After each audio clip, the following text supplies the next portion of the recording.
नमस्कार। प्रत्यक्ष प्रसारण कार्यक्रम पत्र पत्रिका म नवराज पोखरेल। राजधानी छ मेरो हातमा। दाहालले खोलिए दलीय जटिलता, 5-7 प्रदेशमा अडिए संविधान बन्दैन शीर्षकमा राजधानीले छापेको समाचार मेरो हातमा छ अहिले।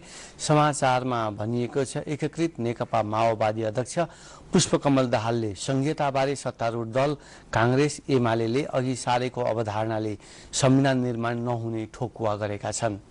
दलहरू आफ्नै अडानमा अडिने हो भने फेरि पनि संविधान निर्माण नहुने भन्दै दाहालले 5 या 7 प्रदेशको अडानबाट कांग्रेस एमाले पछि नहटे संविधान नबन्ने ठोकुवा नै गरेका हुन् भनिएको छ। मंगलबार आफ्नो निवास लाजिमपाटमा सञ्चारकर्मीसँग खुलेर प्रस्तुत भएका दाहालले संविधान निर्माणमा दलहरूबीच देखिएको जटिलता बाहिर ल्याएका हुन्। उनले राज्य पुनः संरचना लगायतका मुख्य विषयमा दलहरूबीच कस्तो रोडम्याप अवलम्बन गर्ने भन्ने विषयको विवाद जस्ताको तस्तै रहेको बताए। उहाँहरू अर्थात् कांग्रेस एमालेलाई इंगित गर्दै भनिएको छ 5 र 7 प्रदेशमा अडिए भने संविधान बनेन भनेर बुझे हुन्छ। दाहालले ठोकुवा गरे विगतमा राज्य पुनः संरचना आयोगदेखि राज्य पुनः संरचना समितिसम्मको प्रतिवेदनलाई व्यवस्था गरेर जाने सोच्नुभयो भने मुलुक राजनीतिक द्वन्द्वमा फस्छ, त्यो दुर्भाग्यपूर्ण हुनेछ भनेर भनिएको छ। त्यसैगरी यो राजधानीकै अर्को समाचार छ घुस लिँदै समातिए राष्ट्रिय अनुसन्धानका इन्सपेक्टर र असही शीर्षक। विमानस्थलमा सेटिङ मिलाएर अवैध कारोबार गर्दै आएको खुलासा भनेर यहाँ उपशीर्षक छापिएको छ। समाचारमा भनिएको छ न्युजिल्यान्ड जान लागेका एक दम्पतिसँग 75,000 घुस लिँदै राष्ट्रिय अनुसन्धान विभागका 2 अधिकृत रंगे हात पक्राउ परेका छन्। पक्राउ पर्नेमा प्रहरी निरीक्षक इन्सपेक्टर राजन थापा र प्रहरी सहायक निरीक्षक असही विश्वेश्वर आचार्य रहेका छन्। अख्तियार दुरुपयोग अनुसन्धान आयोगको विशेष टोलीले मंगलबार राति ललितपुर दरबन्दी भई विमानस्थल अध्यागमनमा खटिएका अनुसन्धानका प्रहरी निरीक्षक थापा र प्रहरी सहायक निरीक्षक आचार्यलाई घुस लिएको रकम सहित एयरपोर्ट स्थित घलेदाईको सेकुवा कर्नरबाट पक्राउ गरेको हो भनेर भनिएको छ। र न्युजिल्यान्ड जान लागेका इन्द्रमणि शर्मा दम्पतिसँग कागजात मिलाउने बहानामा सो सेकुवा कर्नरमा बोलाएर रकम लिएको अवस्थामा उनीहरू पक्राउ परेको अख्तियारले जनाएको छ भनेर राजधानीले छापेको छ। त्यसैगरी अन्नपूर्ण पोस्ट लेख्दछ म तपाईको वकालत गर्दै हिँड्छु, यो चाहिँ संविधान बनाउन हौस्याउने मोदीले दाहाललाई भनेछन् भन्ने शीर्षकमा लेखिएको छ। निर्धारित समयमा संविधान निर्माण गर्न भारतीय प्रधानमन्त्री नरेन्द्र मोदीले माओवादी अध्यक्ष पुष्पकमल दाहाललाई हौस्याएको खुलासा भएको छ। दाहाल र मोदीबीच साउन 19 गते राजधानीको हयात होटलमा भेटवार्ता भएको थियो। त्यस क्रममा मोदीले आगामी माघ 8 गते भित्र संविधान निर्माण भएपछि आफ्नो वकालत गरेर हिँड्ने आश्वासन दिएको खुलासा स्वयं दाहालले गरेका हुन् भनेर भनिएको छ। यो शान्ति प्रक्रिया अगाडि बढोस्, संविधान बनोस् भन्नुभयो। मलाई नै ताकेर तपाईको वकिल बनेर नै म हिँड्छु भनेर मोदीजीले भन्नुभयो। भारतीय प्रधानमन्त्रीले ठूलो कुरा भनेको जस्तो पनि भयो। दाहालले मंगलबार लाजिमपाट स्थित आफ्नै निवासमा पत्रकारसँग भने उहाँले भनेको पहिलो वाक्य के थियो भने तपाईहरूले जुन ऐतिहासिक काम गर्नुभयो त्यो कति ठूलो काम हो तपाईहरूले नै बुझ्नु भएको छैन जस्तो लाग्छ। विश्वका लागि तपाईहरूले यति ठूलो काम गर्नुभएको छ, यो भनाइ थियो। यो म तपाईको वकालत गर्दै हिँड्छु भन्ने शीर्षकको समाचारमा अन्नपूर्ण पोस्टले लेखेको।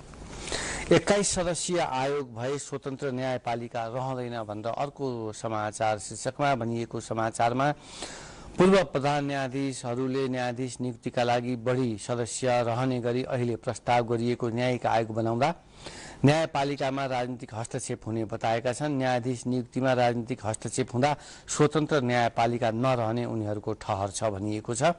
संविधान सभा राजनीतिक संवाद तथा सहमति समिति अन्तर्गतको उपसमितिले सर्वोच्च अदालत लगायतका न्यायाधीश नियुक्तिका लागि 11 सदस्यीय न्यायिक आयोग बनाउने अवधारणा सहितको प्रतिवेदन बुझाएको छ। त्यसमा प्रधान न्यायाधीशको अध्यक्षतामा प्रतिनिधि सभाबाट 2 जना सांसद, राष्ट्रिय सभाबाट 1 जना सांसद, कानून तथा न्याय मन्त्री, नेपाल बार एसोसिएसनको सिफारिसमा 1 जना वरिष्ठ अधिवक्ता, प्रधानमन्त्रीले तोकेको 1 जना कानूनविद, सर्वोच्च तथा संविधान सभा अदालतका 1-1 जना वरिष्ठ न्यायाधीश लगायत 11 सदस्यीय आयोग बनाइने उल्लेख गरिएको छ। संसदीय सुनवाई गर्ने हो भने न्यायाधीश सिफारिस गर्ने निकायमा सांसद बस्न मिल्दैन, सुनवाईमा पनि बस्ने र आयोगमा पनि रहने हुनु हुँदैन। पूर्व प्रधान न्यायाधीश अनुपराज शर्माले अन्नपूर्ण पोस्टसँग भने 11 सदस्यीय आयोग भई स्वतन्त्र न्यायपालिका नरहने शीर्षकमा यो समाचार छापिएको छ। यो अन्नपूर्ण पोस्टको समाचार मैले लिएको हो। त्यसैगरी अन्नपूर्ण पोस्टकै अर्थतन्त्र पृष्ठमा छापिएको समाचारमा प्रति व्यक्ति बजेट सुनसरीमा सबैभन्दा कम भन्ने एउटा शीर्षकको समाचार छ भने अर्को मलेसियाली मन्त्रीको नेपाल भ्रमण अवैध कामदार फिर्ता गराउन आग्रह गरिने भन्ने शीर्षकमा अर्को समाचार छापिएको छ र समाचारमा भनिएको छ नेपालले मलेसियामा रहेका गैर कानुनी कामदारलाई दण्ड जरिमाना मिनाहा गरी स्वदेश फिर्ताको व्यवस्था मिलाउन आग्रह गर्ने भएको छ। मलेसिया सरकारले आफ्नो मुलुकमा गैर कानुनी नेपाली कामदार बढेकाले यो समस्या तत्काल समाधान नभए कामदारको संख्या नै कटौती गर्ने चेतावनी दिएपछि नेपालले सहज तरिकाले कामदार फिर्ता गर्ने व्यवस्था मिलाउन अनुरोध गर्न लागेको हो भनेर भनिएको छ। सबै ब्रोकरले बुझाए बैंक ग्यारेन्टी। नेपाल स्टक एक्सचेन्जले सबै ब्रोकर कम्पनीले सीडीएस एन्ड क्लियरिङ लिमिटेडको राफसाफ सदस्यका रूपमा काम गर्न आवश्यक बैंक ग्यारेन्टी बुझाइसकेको जानकारी दिएको छ भनेर भनिएको छ भने चिलिमेमा स्थानीय र प्रहरी झडप भन्ने शीर्षक समाचारमा रसुवाको चिलिमे जलविद्युत केन्द्रमा मंगलबार प्रहरी र स्थानीय बासिन्दा बीच झडप भएको छ। आयोजनाको ड्याम साइटमा आयोजना सञ्चालनका विषयमा छलफल गर्न आयोजित कार्यक्रममा दुई पक्षबीच झडप भएको हो। रसुवाका प्रहरी नायब उपरीक्षक अनुराग कुमार द्विवेदीले दिएको जानकारी अनुसार चिलिमे जलविद्युत कुनै अवरोध बिना सञ्चालनका लागि जलविद्युत आयोजनाले कार्यक्रम राखेको थियो भनेर भनिएको छ। त्यसैगरी गोरखापत्रको अगाडिकै पृष्ठको समाचार भ्रष्टाचार समाप्त पार्ने प्रमुखको प्रतिबद्धता भनेर भनिएको छ। प्रधानमन्त्री सुशील कोइरालाले आफूले मुलुकका लागि केही काम गरेरै देखाउने बताउँदै भ्रष्टाचार समाप्त पार्ने प्रतिबद्धता जनाउनु भएको छ भनिएको छ। प्रधानमन्त्री कोइरालाले सार्वजनिक खरिद अनुगमन कार्यालयको 8औं स्थापना दिवसको उपलक्ष्यमा प्रधानमन्त्री निवास बालुवाटारमा मंगलबार आयोजित कार्यक्रमलाई सम्बोधन गर्दै यस्तो प्रतिबद्धता व्यक्त गर्नुभएको हो भनिएको छ। अर्को समाचार बाढी पीडितलाई सहयोग भनेर भनिएको छ। राहत कोषमा रकम संकलन गर्न आग्रह र 26 लाख राहत संकलन भएको यहाँ समाचारमा छापिएको छ। गोरखापत्रको समाचारबाट मैले यो समाचार लिएको थिएँ। नेपाल समाचार पत्र लेख्दछ सम्झौतामा मात्रै संविधान भनेर प्रचण्डलाई उद्धृत गर्दै र यसमा भनिएको छ एकीकृत नेकपा माओवादीका अध्यक्ष पुष्पकमल दाहाल प्रचण्डले अघिल्लो संविधान सभाबाट पाठ सिकेर यसपटक नै सबै दलहरूबीच सम्झौतामा संविधान जारी गर्नुपर्ने बताउनु भएको छ भनेर भनिएको छ र यो समाचारको विस्तृत विवरण मैले यसअघि पनि यहाँहरू समक्ष राखेको छु। अर्को समाचार कांग्रेस साझा अवधारणा बनाउँदै भन्ने छ नेपाली कांग्रेसले संविधान सभामा विवादित विषयमा सहमति जुटाउनका लागि गृह कार्य सुरु गरेको छ। निर्धारित समयभित्र नै संविधान जारी गर्न विवादित विषयहरूमा राजनीतिक दलहरूसँग छलफल गरी साझा अवधारणा बनाउन गृह कार्य थालेको हो भनेर भनिएको छ। सुर्खेतमा मृतकको संख्या 34 पुग्यो भनेर भनिएको छ। 108 अझै बेपत्ता भएको खबर यो नेपाल समाचार पत्रको हो। अविरल वर्षापछिको बाढीले बगाएका मध्ये मंगलबार बेलुकासम्म 34 जनाको शव फेला प्राप्त भएको छ। बाढी पहिरोमा परेका 108 जना अझै बेपत्ता छन् भनेर भनिएको छ। यो चाहिँ सुर्खेतबाट प्रेषित समाचार थियो। हामीसँग अरू पनि समाचारहरू बाँकी नै छन् तर त्यसभन्दा पहिले लिँदैछौँ एउटा छोटो विश्राम। संविधानमा देन प्रस्ताव नागरिकको यो समाचार संहितामा कांग्रेस एमाले लचिलो भए हामी शासकीय स्वरूपमा हुन्छौं दाहालको भनाई।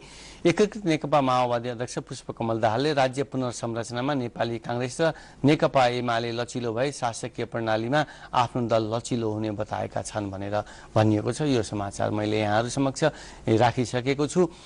सहमति एक साताभित्रै भन्ने अर्को यसै भित्रको समाचारमा संविधान सभाको संवैधानिक राजनीतिक संवाद तथा सहमति समितिले साताभित्रै राज्य पुनर्संरचना र शासकीय स्वरूपमा सहमति कायम गर्ने गरी वार्ता प्रक्रिया अगाडि बढाएको समितिका सभापति बाबुराम भट्टराईले बताएका छन्। नागरिकसँग मंगलबार कुराकानी गर्दै भट्टराईले साताभित्रै विवादित विषयमा सहमति जुट्ने विश्वास व्यक्त गरे भनेर भनिएको छ।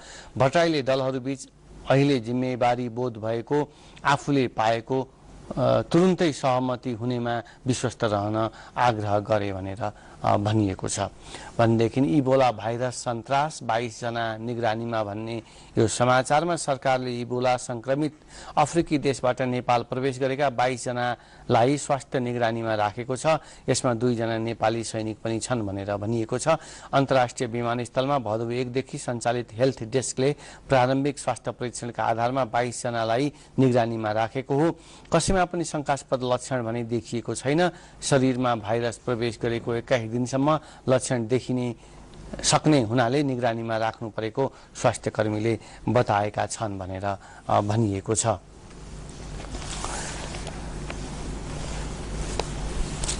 कर्मचारी मन्त्रीका दास होइनन् भन्ने अर्को शीर्षक समाचारमा नागरिकले लेखेको छ। प्रधानमन्त्री सुशील कोइरालाले कर्मचारीलाई मन्त्रीको दास नबनी देश र जनताको काममा ध्यान दिन निर्देशन दिएका छन् भनेर भनिएको छ। कर्मचारी मन्त्रीको दास होइनन्। मंगलबार बालबोटारमा आयोजित एक कार्यक्रममा प्रधानमन्त्री कोइरालाले भने, मन्त्रीको होइन देश र जनताको काम गर्नुस्। कर्मचारी तन्त्रमा इमानदारी र व्यावसायिकताको खाँचो रहेको उनले औल्याए भनेर भनिएको छ। नागरिककै आर्थिक पृष्ठमा भने 60% उद्योग काठमाडौँमा भनिएको छ। काठमाडौँ केन्द्रित प्रशासन यन्त्रको असर उद्योग सञ्चालनमा पनि परेको छ। देशभर दर्ता भएका उद्योग मध्ये झण्डै 60% काठमाडौँ उपत्यकामै छन् भनेर भनिएको छ। र त्यसै गरी असहयोग गर्ने उद्योगलाई कारबाहीको धम्की भनेर अर्को समाचारमा भनिएको छ। पानीमा कार्टेलिङ सुरु गरेको नेपाल बोटल वाटर उद्योग संघले एकाधिकारमा असहयोग गर्ने उद्योगलाई सरकारी निकाय लगाएर कारबाही गर्ने धम्की दिएको खुलेको छ भनेर भनिएको छ। संघले नियामक निकाय, खाद्य प्रविधि तथा गुण नियन्त्रण विभाग लगाएर उद्योग बन्द गर्ने धम्की दिएको व्यवसायीहरूले बताएका छन् भनेर भनिएको छ। नयाँ पत्रिका लेख्दछ, भ्रष्टाचार मुद्दामा थरी मापदण्ड भनेर र समाचारमा भनिएको छ। विशेष अदालतले गरेको फैसलामा एकै प्रकारका तथ्यमा फरक व्याख्या हुने गरेको छ।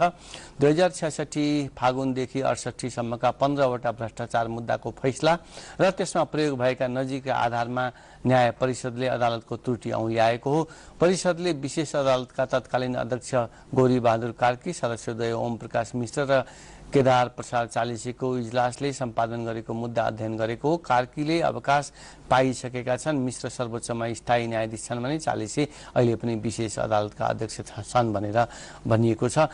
परिषदले अख्तियार दुरुपयोग अनुसन्धान आयोग वादी भई अदालतमा दायर भएका पूर्व मन्त्री रविन्द्रनाथ शर्मा, पूर्व गृहमन्त्री गोविन्दराज जोशी, पूर्व गृह सचिव पदम प्रसाद पोखरेल, पूर्व प्रहरी महानिरीक्षक अच्युत कृष्ण खरेल, मोतीलाल बोहरा र प्रदीप शमशेर जवराको मुद्दाको अध्ययन गरेको थियो भनेर भनिएको छ। प्रहरी नियमावली सुटुक्क संशोधन भनेर छापिएको अर्को समाचारमा सरकारले बढुवामा उजुरी सुन्ने पुनरावेदन समितिको अधिकार कटौती गरी प्रहरी नियमावली सुटुक्क संशोधन गरेको छ। मन्त्री परिषदको बिहिबारको बैठकले पुनरावलोकन समितिले बढुवा समितिको सूचीमा हेरफेर गर्न नसक्ने गरी नियमावली संशोधन गरेको हो भनेर भनिएको छ। र इन्सपेक्टर र असै घुस लिँदा पक्राउ परेको समाचार पनि यो नयाँ पत्रिकाले छापेको छ। यो समाचारबारे हामीले यहाँलाई केही क्षण अगाडि जानकारी गराइसकेका छौँ। हामीसँग अझै पनि समाचार बाँकी छन्, यो लिँदैछौँ यो कार्यक्रमको अन्तिम विश्राम। आर्थिक अभियान लेख्दछ, 5 देशमा खुम्चियो अन्तर्राष्ट्रिय व्यापार भनेर एउटा समाचार। नेपालको अन्तर्राष्ट्रिय व्यापार 5 मुलुकमा खुम्चिन पुगेको छ। तथ्याङ्कलाई आधार मान्ने हो भने विभिन्न 5 वटा देशबाट मात्र वार्षिक 5.5 खर्ब रुपियाँको वस्तु आउँछ। यो कुल आयात व्यापारको 80% भन्दा बढी हो। व्यापार तथा निकासी प्रवर्धन केन्द्रको एक तथ्याङ्क अनुसार भारत, चीन, युनाइटेड अरब इमिरेट्स, इन्डोनेसिया र थाइल्याण्डबाट गत आर्थिक वर्षको जेठ महिनासम्ममा यो रकम बराबरको वस्तु आएको हो भनेर भनिएको छ। जिरी खोला जलविद्युतको परीक्षण उत्पादन सुरु भएको समाचार पनि यसले छापेको छ भने 17 अर्ब भन्दा बढी जीवन बीमा शुल्क सङ्कलन भएको समाचार पनि यसमा हेर्न पाइन्छ। स्याटेलाइटलाई स्थापना अन्यलमा भन्ने समाचार पनि यसले छापेको छ। अन्तरिक्षमा नेपालको आफ्नै स्याटेलाइट केन्द्र स्थापना गर्ने काम अन्यलमा परेको छ र स्याटेलाइट स्थापनापछि त्यसको व्यावसायिक सम्भावना पहिचान हुन नसक्दा केन्द्र स्थापनाले गति लिन नसकेको हो भनेर भनिएको छ। यो आर्थिक अभियानको समाचार थियो भने कारोबारले छाप्दछ सिमेन्ट र छड उत्पादन 80% घट्यो भनेर ढुङ्गा गिटी उत्खनन रोकेको असर भनेर यहाँ भनिएको छ। यो चाहिँ सिमेन्ट र छडको उत्पादनमा 80% घट्यो भनेर लगतकट्टा नगरी मोटरसाइकल सिधै स्क्रैप भनेर अर्को समाचार छापिएको छ भने 790 व्यापारिक फर्म छानबिनमा भनेर पनि यसले समाचार छापेको छ। गाडीका स्टाफ पाल्न यात्रुबाट बढी रकम लिएको समाचार पनि कारोबारको अगाडिको पृष्ठको समाचारहरू हुन्।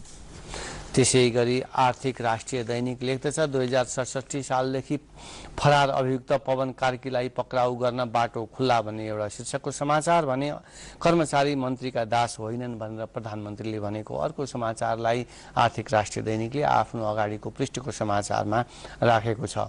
एक महिनामा 1.25 अर्ब विदेशी लगानीका 45 उद्योग दर्ता भएको समाचार र नबिल बैंकमा कर्मचारी आन्दोलन चर्किँदै गरेको समाचार पनि यसमा छापिएको छ। संघाई ग्रुपद्वारा नेपाल चिया विकास निगममा अर्बौं रकम घोटाला भएको समाचार आर्थिक राष्ट्रिय दैनिकले छापेको छ। कमान्डर पोस्ट छाप्दछ भ्रष्टाचार समाप्त पार्ने उद्घोष भनेर यो चाहिँ प्रधानमन्त्री कोइरालाको भनाइलाई यहाँ राखिएको छ भने संविधानका लागि संवेदनशीलता भनेर चाहिँ पनि यहाँहरूको समाचार छापिएको छ। यो इबोला रोकथाम प्रयास जस्ता विषयवस्तुहरूलाई कमान्डर पोस्टले अगाडिको पृष्ठमा स्थान दिएर समाचार छापेको छ र यो समाचारबारे हामीले यहाँलाई जानकारी पनि गराइसकेका छौँ। शिक्षकभन्दा कार्यकर्ता बढी भएको समाचार छ। शिक्षा विभागका अनुसार देशभर 1,50,000 हाराहारीमा शिक्षक छन्। शिक्षकका विभिन्न सङ्घ सङ्गठनमा आबद्ध शिक्षक सङ्ख्या भने 2,50,000 भन्दा बढी देखिन्छन् भनेर शिक्षकभन्दा बढी शिक्षक सङ्घका कार्यकर्ताहरू रहेको समाचार यो कमान्डर पोस्टले छापेको छ भने बुधबार साप्ताहिक छाप्दछ राष्ट्रपतिका कारण सरकार धर्ममा भनेर पदाधिकारीको जिम्मेवारी मोटामोटी तय भएको समाचार र राजदूतका नाम मन्त्रीको खल्तीमा भनेर बुधबार साप्ताहिकले अगाडिकै पृष्ठमा ती समाचारहरू छापेका छन् भने आस्था साप्ताहिक छाप्दछ नाकामा भेटिए नेपाली सिद्ध्याउने नालायकहरू भनेर। त्यसै गरी साप्ताहिकले अगाडिकै एउटा चाहिँ मुख्य समाचार बनाएर छापेको छ पिटिए र पिडिए रोक्न 10 दलको आह्वान भनेर र त्यसै गरी साप्ताहिक विश्लेषण छाप्दछ भौगोलिक र जनसङ्ख्या प्रान्तको आधारमा भनेर। त्यसै गरी तामाकोशी साप्ताहिक छाप्दछ प्रशासनिक सरुवा बढुवामा प्रधानमन्त्रीको हस्तक्षेप काङ्ग्रेसको पेलाइले एमाले मन्त्रीहरू आक्रोशित भनेर विश्लेषण साप्ताहिक विश्लेषणको यो मैले यहाँलाई जानकारी गराएँ। फुलको गुच्छाको फुल बन्न सक्नु पर्यो भनेर मोदीको सम्बोधनमा मधेस नदेखेर हात्तिने र मात्तिने भन्ने शीर्षकमा यो साप्ताहिक विश्लेषणले छापेको समाचार थियो। दर्शक यो पत्र पत्रिकाको आजको कार्यक्रम यही सकिएको छ। आजकै समयमा भोलि फेरि उपस्थित भएर पत्र पत्रिकाका ताजा समाचारबारे हामी यहाँलाई जानकारी गराउने नै छौँ। आजलाई नमस्कार।